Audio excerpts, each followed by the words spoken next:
Welcome to the Exhibit A podcast. They're rolling. Great. How are you, Diane Rankin? I'm doing great. How about you? Good. I'm really happy that you joined us. You're somebody that is close by.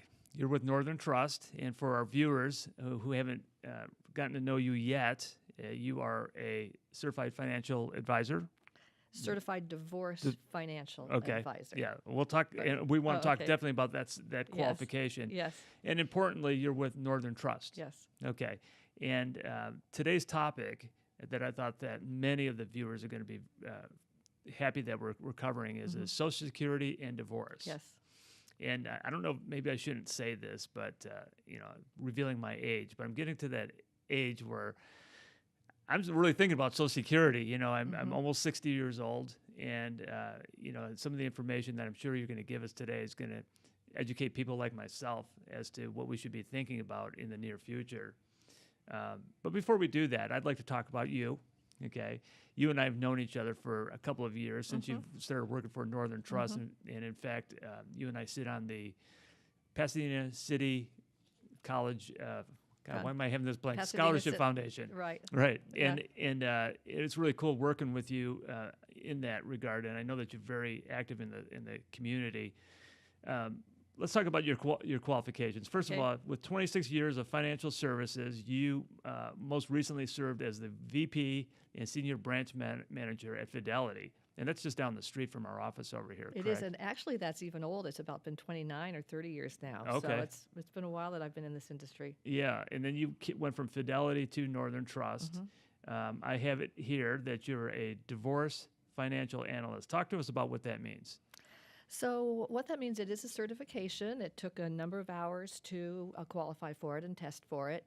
To get that certification, you have had to been in the industry for many years. So you're not just getting anyone off the street getting the certification. And the certification allows me to do a number of things. In early stages of divorce, it helps me to uncover hidden assets. Now, I'm not going to be the person who replaces a forensic accountant. I don't go that deep, but I can look at tax returns and other documents to find fairly obvious hidden assets. Then number two, I work with attorneys in helping to shape the settlement. We model what the settlement could look like, and it helps to make a decision faster, because then you can visualize what that settlement will mean, and then we can play with different aspects of it, of what would work and what wouldn't work. And then afterwards, managing the assets prudently. That's one of the things we do really well at Northern Trust. When, as most of you know, once your life situation changes, you need to be very careful about those assets and use them differently than you may have, and that's our specialty.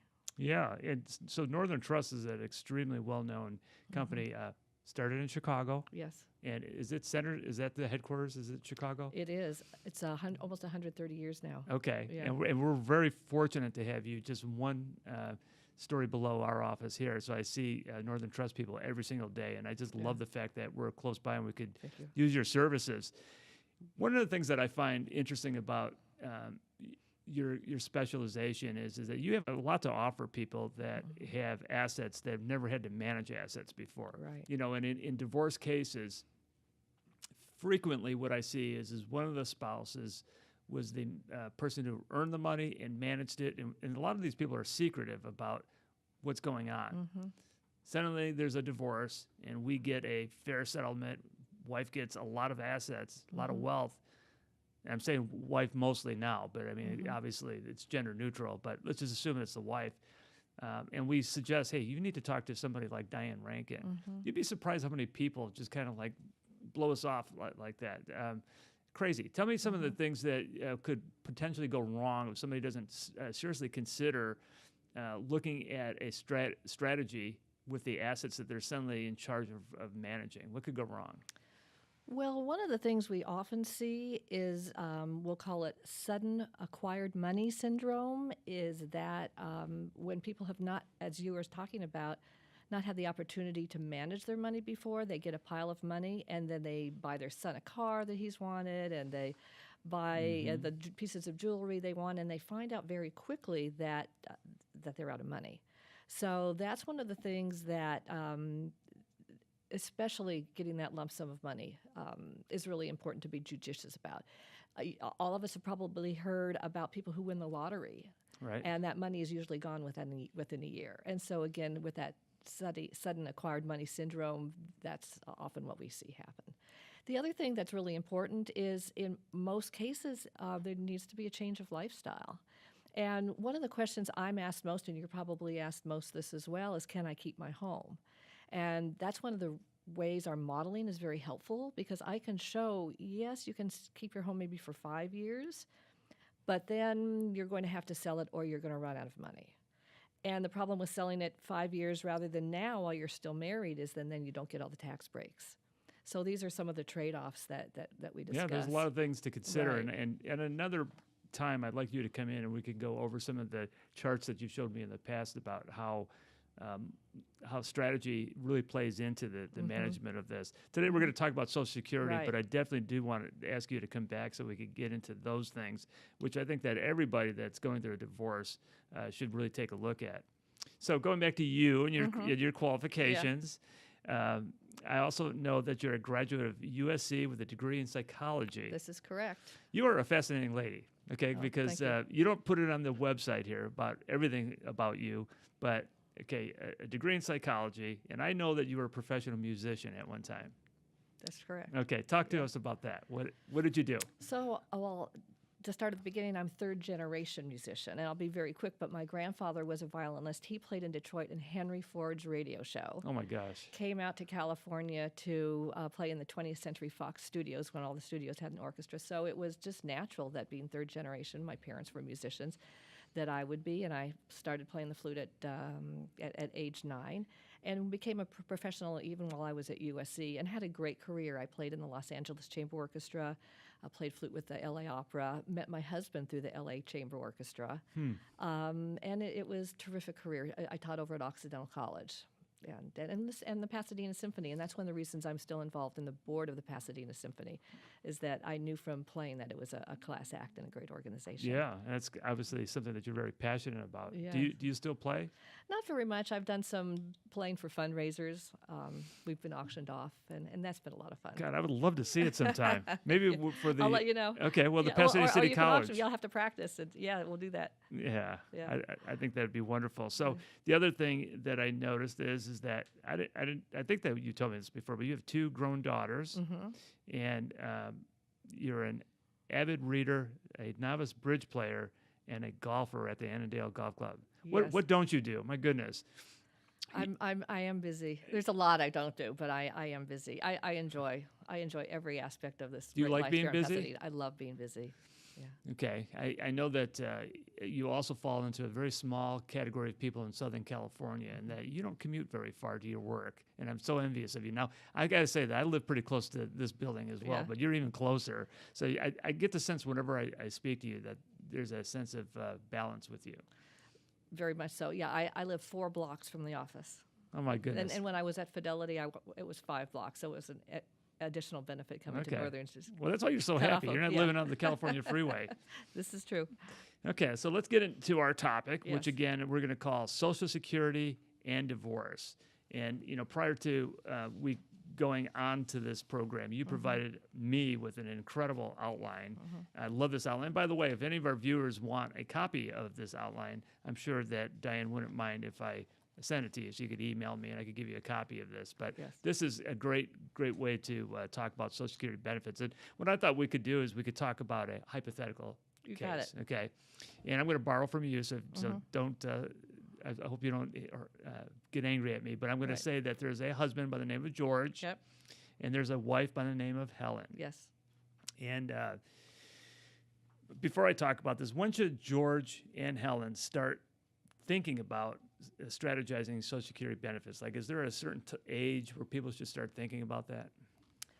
Well, people are eligible now at age 62 to start thinking about Social Security. However, the Social Security age, the normal age, is now age 66. And there are benefits to waiting longer to take Social Security, and this is where the chart will come in, and hopefully you can show the chart.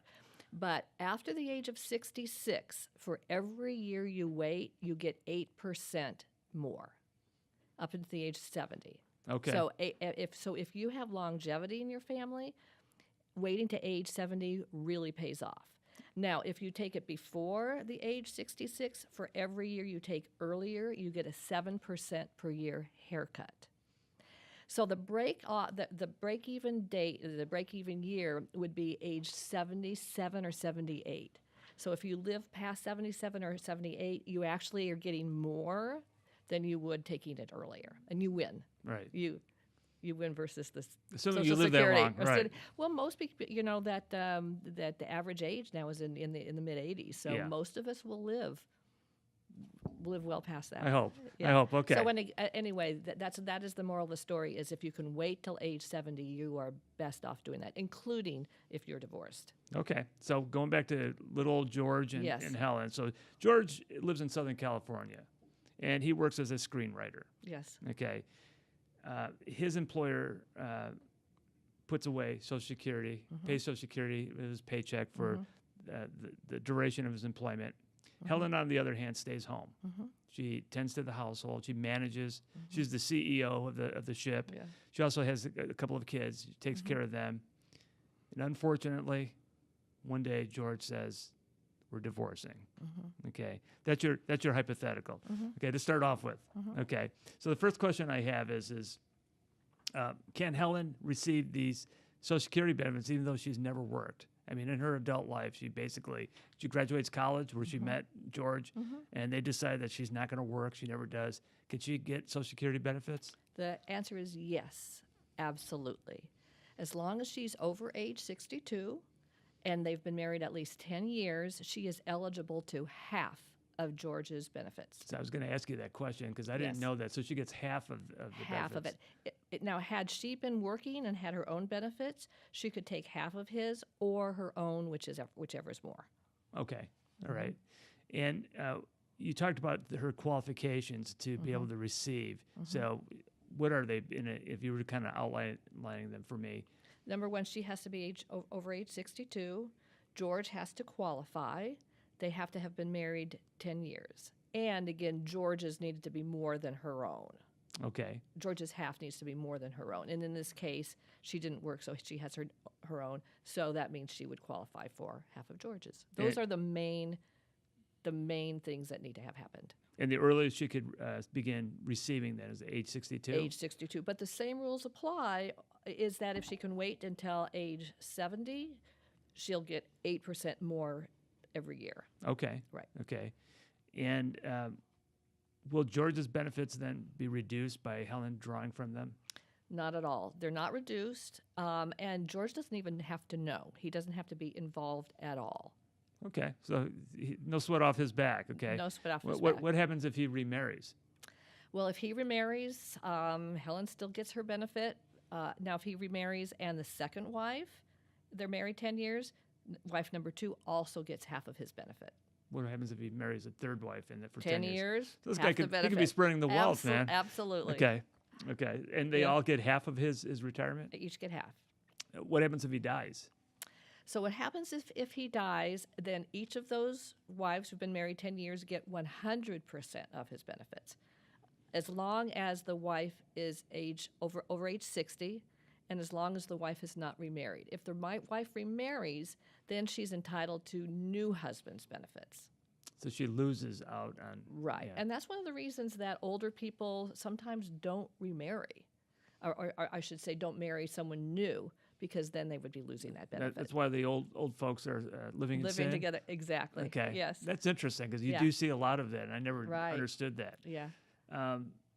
So if Helen, if she remarries, she loses George's. George remarries, Helen doesn't lose anything. Correct. Okay. And the reason for that is the Social Security Administration does not want, especially women, to be destitute. They want to make sure that they have some support underneath them. Okay. This wasn't in your outline, but I assume you know the answer to this. Is does everybody receive the same amount of Social Security benefit? They do not. What's it based off of? It's based off the wages that they've earned, how many years, and how much they earn. There is a cap. So for our top earners, it's about $44,000 a year.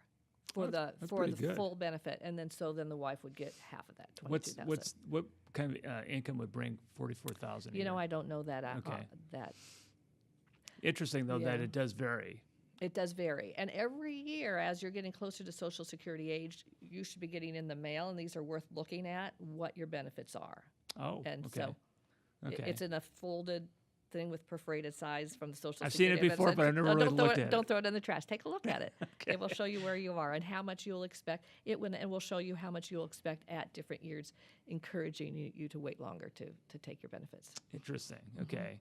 And can somebody catch up or start collecting at an older age?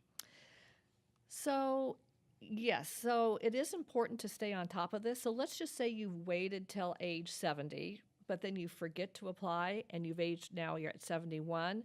You will start at that full benefit, but you cannot get back payment.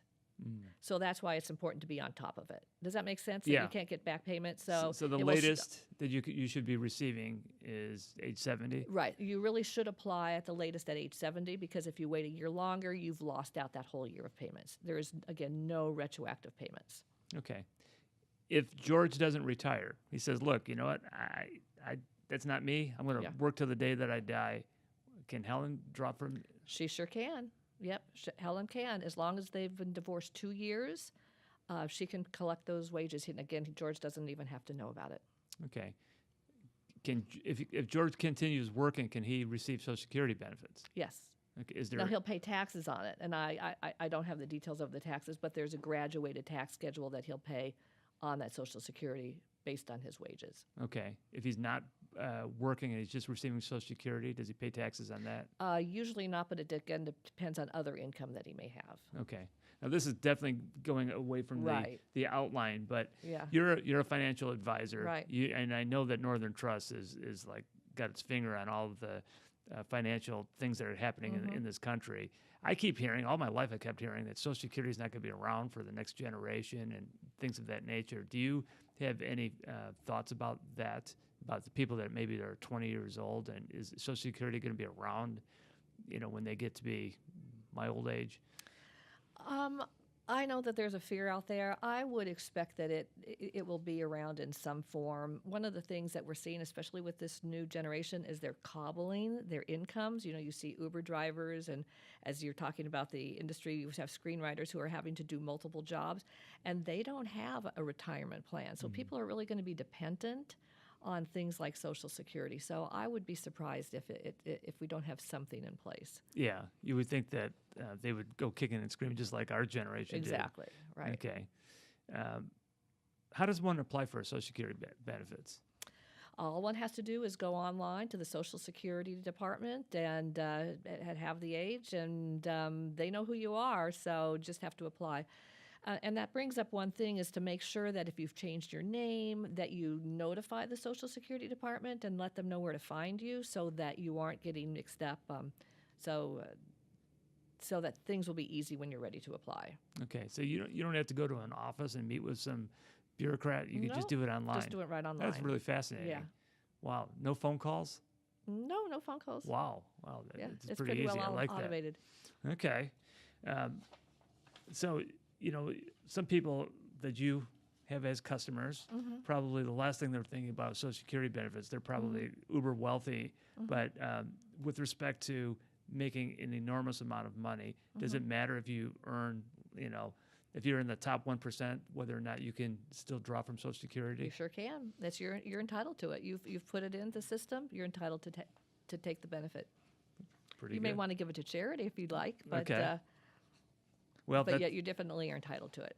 that's good to know. I think Yeah. that there's been some movement out there that the uber wealthy people should forfeit their rights to receive these things, and Yeah. I just thought I'd ask you since you're the expert. Yeah. Okay, and now let's talk about if there's a divorce. Since you're a specialist, okay, in divorces we frequently divide up assets like retirement accounts. Is Social Security in your mind something that the family court's going to get involved in?